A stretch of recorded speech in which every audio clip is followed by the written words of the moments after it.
सामने कमरे में बेला और उसका दोस्त बिस्तर पर थे। नीलम अपने दोस्त के पैरों के बीच बैठी हुई मजे ले रही थी। धीरे धीरे उस आदमी ने बेला के कपड़े उतार दिए और कोने में पड़ी खटिया पर पटक कर मजा लेने लगा। उसके बाद हरि सिंह आ गया और वह भी बेला के बदन से खेलने लगा। बेचारी बेला, उसका जिस्म थक चुका था। अब देखते हैं आगे क्या हुआ। उसका नाम बेला था। लंबा कद, गोरा रंग, भरा हुआ बदन और तीखी नाक उसके रंग रूप में सबसे आकर्षण था। उठा हुआ सीना जो देखने वालों के कलेजे में आग लगा देता था। बेला ने दर्जी से नई चोली सिलवाई थी। उसे लेकर वह अपने घर पहुंची तो चोली की फिटिंग चेक करने के लिए आईने के सामने अपनी पहनी हुई चोली उतार दी और सिलवाई हुई चोली का नाप चेक करने लगी। बेला ने सामने से देखा, फिर घूमकर पीठ पर चोली की फिटिंग देखने लगी। दर्जी ने सिलाई तो ठीक की थी, पर गला थोड़ा ज़्यादा ही कस दिया था। बेला की नज़र उसके उठे हुए सीने पर गई तो उसके चेहरे पर शरारती मुस्कान खिल उठी। यही वह जादू की पिटारी है जिसे दिखाकर तू सारे मर्दों के दिल पर राज करती है। बुदबुदाते हुए बेला अपनी नई चोली उतारने लगी कि तभी उसके कमरे का दरवाज़ा अचानक से खुल गया। बेला ने अपनी दूध सी गोरी छातियों को हाथ से कैंची बनाकर ढक लिया और अंदर की ओर भागने लगी। उसे लगा कि ना जाने कोई आदमी ही ना आ गया हो, पर वह तो पड़ोस में रहने वाली रेशमा थी। अरे क्या बात है, आज तो तूने दिन में ही मोहब्बत शुरू कर दी। रेशमा ने अपने दोनों हाथों की उंगलियों को एक दूसरे से भद्दे ढंग से फंसाते हुए कहा, जिसे देखकर बेला की हंसी छूट गई और उसने रेशमा को बताया कि नई चोली की फिटिंग देखने के लिए पुरानी वाली को उतारा था, पर इसका गला थोड़ा तंग है। बेला ने एक बार फिर से नई चोली को पहनकर रेशमा को दिखाया तो रेशमा उसके गले के साइज से संतुष्ट दिखी। दूसरी औरतें तो गले का साइज थोड़ा छोटा कराती हैं जिससे उनका सीना दूसरों को ना दिखाई दे, और तू इसे बड़ा करवा रही है, रेशमा ने कहा। तो बेला मुस्कुरा उठी और खिलखिलाते हुए बोली, यह जो हमारे सीने की गहराई है ना, इसी के बीच में मर्दों की नज़रें टिकी रहती हैं। यह तो दिखाने की चीज़ है, ना कि छिपाने की। बेला की बात सुनकर रेशमा उसे हैरानी से देख रही थी। बरेली शहर के इस इलाके में बेला अपने पति के साथ किराए पर कमरा लेकर रहती थी। उसका पति एक नई बन रही बिल्डिंग में दिहाड़ी मजदूर का काम करता था और बेला लोगों के घर घर जाकर बर्तन धोने और साफ सफाई का काम करती थी। जिन घरों में बेला काम करती थी वहाँ के मर्द बेला के जिस्म को देखकर लार गिराते रहते थे। वे सब चोरी छिपे बेला के सीने को घूरते और अपने मन को ठंडक पहुँचाते थे। बेला को भी इस बात का अच्छी तरह से एहसास था कि उसके पास एक मादक जिस्म है और इसीलिए वह अपने जिस्म का बखूबी इस्तेमाल भी करती थी। इसी मोहल्ले में देवीलाल नाम का एक विदुर रहता था। उसकी उम्र यही कोई 50 साल के आसपास होगी और देवीलाल के साथ रहती थी उसकी 35 साल की बहन, जिसका नाम नीलम था। वे दोनों एक दूसरे का सहारा थे। देवीलाल की बहन नीलम की उम्र काफ़ी हो गई थी, पर अभी उसकी शादी नहीं हुई थी। देखने में नीलम कोई बहुत अच्छी नहीं थी और चेहरे का रंग सांवला होने के चलते अब तक उसे कोई जीवन साथी नहीं मिल पाया था। बेला देवीलाल और नीलम के घर भी बर्तन मांजने का काम करती थी और झाड़ू पोंछने लगाने जाती थी। देवीलाल एक नंबर का औरतखोर मर्द था। बला को देखते ही देवीलाल की आंखों में हवस जाग उठती।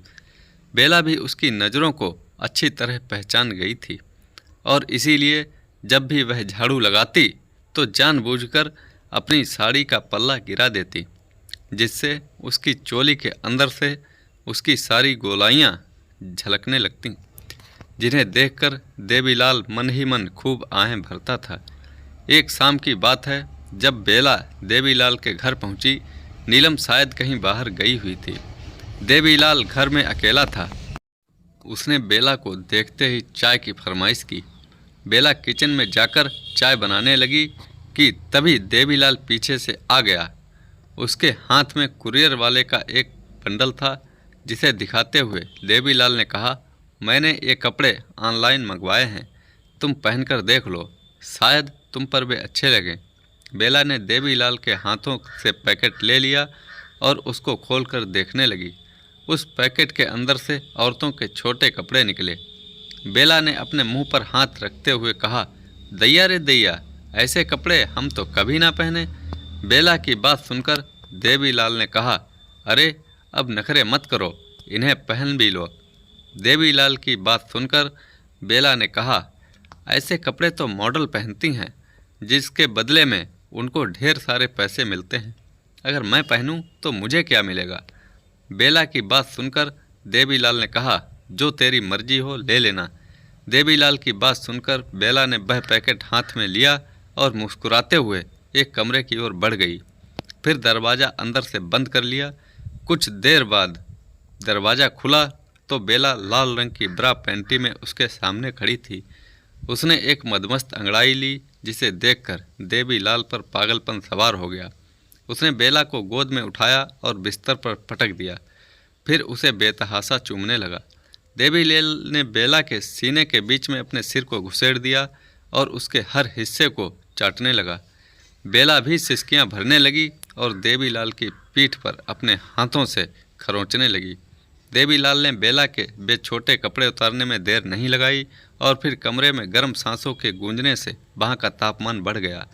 दोनों के जिस्म कुछ देर की मशक्क़त के बाद एक दूसरे से अलग हो गए थे। ऐसा लग रहा था कि वे दोनों मीलों दौड़ कर आए हों। बेला कपड़े पहनने लगी। देवीलाल अब भी बिस्तर पर निढाल पड़ा हुआ था। बेला ने उससे कहा कि अब उसे देर हो रही है, इसलिए जाना होगा। देवीलाल बेमन से उठा और अपने पर्स से 500 के 2 नोट निकालकर बेला की ओर बढ़ाए। बेला ने उन 2 नोटों को लेकर अपनी चोली के अंदर रख लिया। ये पैसे तो इन छोटे कपड़ों को पहनने का मेहनताना है, बाकी जो तूने मेरे जिस्म को रौंदा है उसका भी तो पैसा दे, बेला ने कहा। देवीलाल ने बेला की तरफ 1000 रुपये और बढ़ा दिए। बेला पैसों को लेकर बाहर की ओर जाने लगी कि तभी नीलम भी आ गई। दोनों की नज़रें मिलीं और आगे बढ़ गई। उस दिन के बाद से जब भी देवीलाल का मन करता, उस दिन वह ऑफिस नहीं जाता और घर पर ही रुक जाता। एक रात बेला का पति हरद्वारी जब बिस्तर पर लेटा तो काफ़ी थका हुआ था। बेला के पास आते ही उसने बेला के सीने पर हाथ रख दिया और दबाव बढ़ाने लगा। मैं बहुत थकी हुई हूँ, आज मुझे परेशान मत करो, आज मना मत करो, मैं भी बहुत परेशान हूँ, हरद्वारी ने फुसफुसाते हुए कहा। बेला ने परेशानी की वजह पूछी तो हरद्वारी ने बताया कि उसका ठेकेदार उसे बहुत तंग करता है और बात बात पर गालियां देता है। इसके बाद हरद्वारी ने यह भी कहा कि अब वह और मजदूरी नहीं करना चाहता है। फिर क्या करोगे तुम? बेला थोड़ा नरम हो गई थी। हरद्वारी ने उससे कहा कि इस जलालत भरे काम से तो अच्छा है कि वह एक पुराना ई रिक्शा खरीद ले और सवारियां ढोए। बेला ने हरद्वारी के प्रस्ताव पर खुशी जताई, पर हरद्वारी ने उदास मन से कहा कि ई रिक्शा खरीदने के पैसे नहीं हैं। पर यह ई रिक्शा कितने तक का आ जाएगा? बेला ने पूछा। पुराना भी लेंगे तो 50,000 रुपये से कम कीमत का नहीं आएगा। हरद्वारी की आवाज़ में थोड़ी सी फुर्ती दिखाई दे रही थी। 50,000? बेला बुदबुदाने लगी थी। यह एक बड़ी रकम थी और बेला को पता था कि इतने पैसे उसके पास नहीं हैं। अगले दिन से ही बेला पैसों के लिए अपना दिमाग दौड़ाने लगी थी। अपनी अलमारी के सारे पैसे निकाल कर देखे, कुछ गहने भी थे। कुल मिलाकर इन सब की कीमत 10,000 रुपये से ज़्यादा ना होती, यानी 50,000 में 40,000 अब भी कम थे। बेला परेशान हो गई। अपने पति को ठेकेदार और दिहाड़ी के काम से वह छुटकारा दिलाना चाहती थी, पर पैसा इस राह में रोड़ा बन रहा था। अगले दिन जब बेला देवीलाल के घर बर्तन मांजने पहुंची तो वह घर में नहीं था, बल्कि नीलम ही अकेली थी। नीलम ने होठों पर गहरे रंग की लिपस्टिक लगाई हुई थी और उसके बाल भी खुले लहरा रहे थे। आज वह रोज से दिखने में ठीक ठाक लग रही थी। आज आप ऑफिस नहीं गईं? बेला ने पूछा। नीलम ने उसे बताया कि देवीलाल किसी काम से बाहर गए हैं और शाम तक वापस आएंगे। नीलम ने उसे बातों बातों में यह भी बताया कि आज उसका जन्मदिन है और उससे मिलने एक बॉयफ्रेंड आने वाला है। अभी बेला और नीलम बातें कर ही रही थीं कि नीलम का दोस्त आ गया। दोनों एक दूसरे को देखकर बेचैन हो रहे थे, जिसे देखकर ही बेला उनके बीच के संबंधों की असलियत समझ गई। नीलम ने जल्दी से बेला को काम निपटाकर चले जाने को कहा और खुद अपने बॉयफ्रेंड के साथ ऊपर वाले कमरे में चली गई। बेला को काम निपटाने में तकरीबन आधा घंटा लग गया। फिर वह ऊपर के कमरे की तरफ बढ़ती चली गई, पर कमरे के पास पहुंचकर उसने ठिठक जाना पड़ा, क्योंकि सामने कमरे में नीलम और उसका दोस्त बिस्तर पर थे। नीलम अपने दोस्त के पैरों के बीच बैठी हुई मज़े ले रही थी। फिर पता नहीं बेला के दिमाग में क्या आया कि उसने अपने मोबाइल फ़ोन को निकालकर उन दोनों की सेक्स करते हुए क्लिपिंग बना ली। बेला कुछ दिनों तक तो चुप रही और मन ही मन प्लान बनाती रही।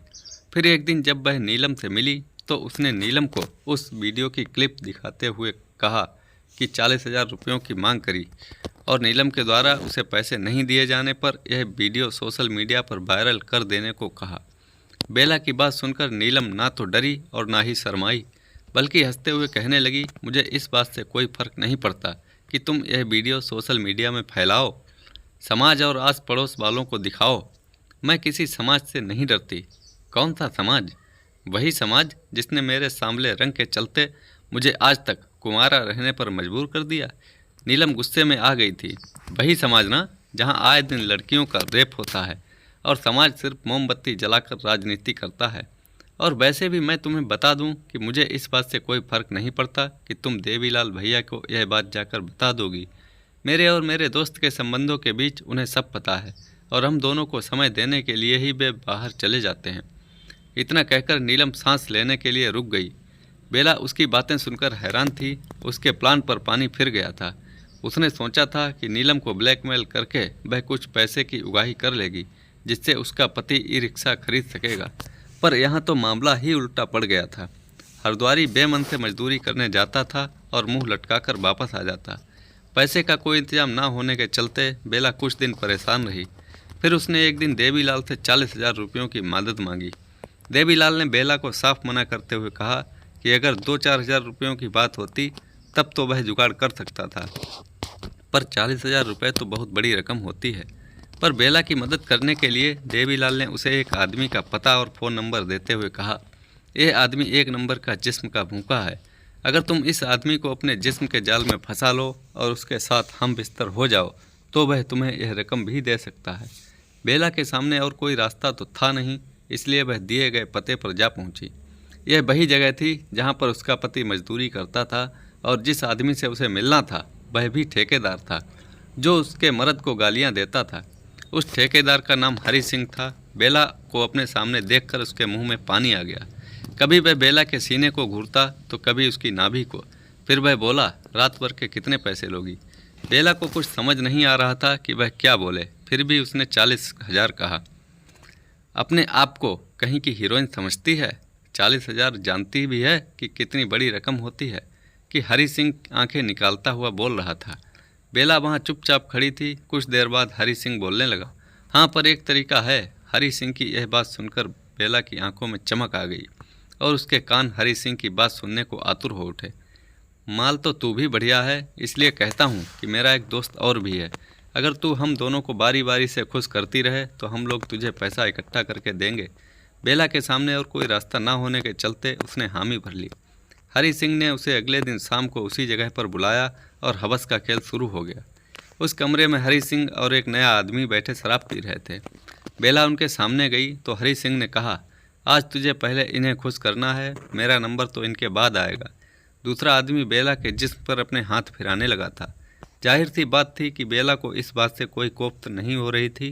धीरे धीरे उस आदमी ने बेला के कपड़े उतार दिए और कोने में पड़ी खटिया पर पटक कर मजा लेने लगा। उसके बाद हरी सिंह आ गया और वह भी बेला के बदन से खेलने लगा। बेचारी बेला, उसका जिस्म थक चुका था, पर अपने पति को ई रिक्शा दिलाने की उम्मीद अभी भी बनी हुई थी। वह हर तरीके से उन लोगों को खुश रखना चाहती थी।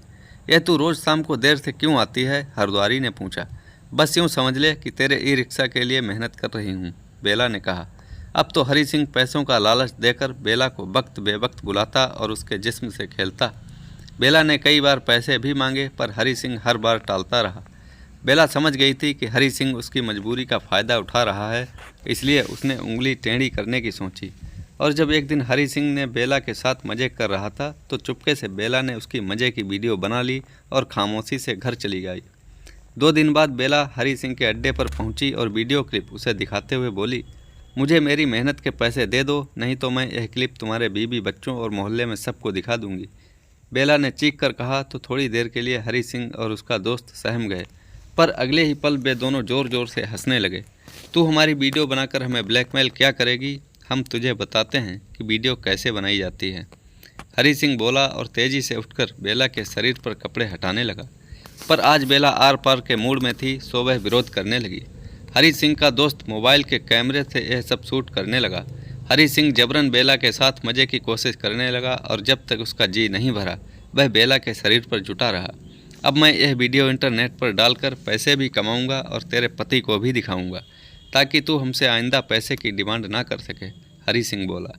बेचारी बेला अब लुट पिट चुकी थी। भले ही वह लटके झटके दिखाकर मर्दों को अपनी तरफ खींचती थी, दूसरे मर्दों के साथ सोने से गुरेज भी नहीं करती थी, पर अपना यह राज आज तक उसने अपने पति से छिपाया हुआ था और उसके घर के आसपास के लोगों से भी उसे ऐसी इमेज और मेहनत कश औरत बनी हुई थी। अगर यह वीडियो मेरे पति को दिखा देगा तो वह तो मारे शर्म के मर ही जाएगा, और फिर मेरे आसपास का समाज की नज़रों में तो मैं एक धंधे वाली के समान हो जाऊंगी। एक साथ कई बातें बेला के जहन में गूंज रही थीं। ठीक है, मुझे तुम लोगों से कोई पैसे नहीं चाहिए, पर तुम यह वीडियो मेरे पति को मत दिखाना और ना ही इसे इंटरनेट पर डालना, बेला ने हाथ जोड़कर कहा। उसकी इस बात पर हरी सिंह कुटिलता से मुस्कुरा उठा, मानो उसे मुँह मांगी मुराद मिल गई थी।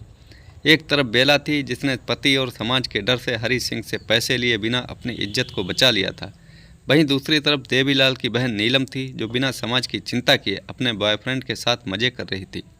हो सकता है कि वे दोनों औरतें अपनी जगह सही हों, पर इन सब के बीच हरद्वारी का ई रिक्शा आज तक नहीं आ पाया है और उसे अब भी ठेकेदार के पास काम करने जाना पड़ रहा है और उसकी भद्दी गालियाँ भी सहनी पड़ रही हैं। तो दोस्तों, कैसी लगी ये कहानी? लाइक करें, कमेंट में बताएं। धन्यवाद।